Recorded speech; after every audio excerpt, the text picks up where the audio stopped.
మరిన్ని కవితా గాన మెరుపులు జట్లి తన ప్రేరణ కవితని వినిపిస్తాడు.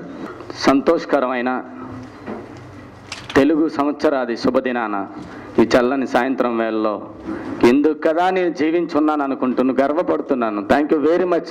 తెలుగుదనం ఒక్కసారిగా నా కళ్ళ ముందు ఎంతలా కనిపిస్తుంటే చాలా ఉప్పొంగుతోంది హృదయం.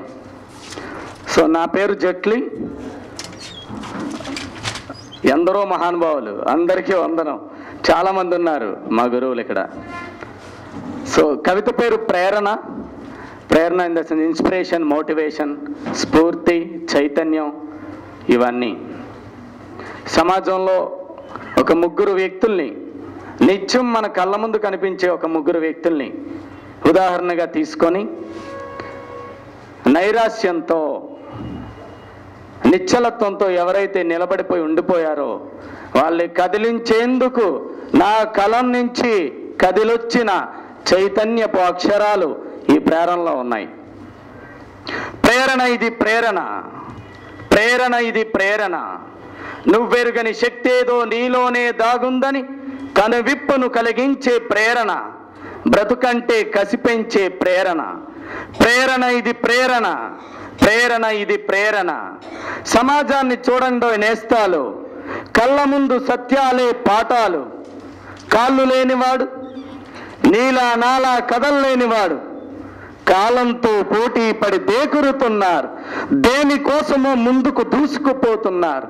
ప్రేరణ ఇదే మనకు ప్రేరణ. కళ్ళు లేనివాడు, నీలా నాలా ఈ కాంతి చూడనోడు, అంధకార లోకంలో అందరిలా ముందుకల తడుముకుంటూ తడబడుతూ సాగలేదనేస్తాం, వాడు ఆగినాడనేస్తాం. ప్రేరణ ఇదే మనకు ప్రేరణ.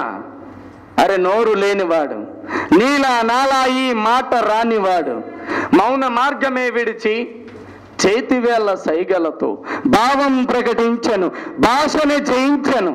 ప్రేరణ ఇదే మనకు ప్రేరణ. కష్టమేది ఎదురైనా, బ్రతుకే కన్నీరైనా, చిరునవ్వును రెబ్బుకుంటూ, చిరు ఆశలు రేపుకుంటూ రేపు వైపు పయనించే ప్రతి వాళ్ళు ప్రేరణ. ప్రేరణ ఇది ప్రేరణ.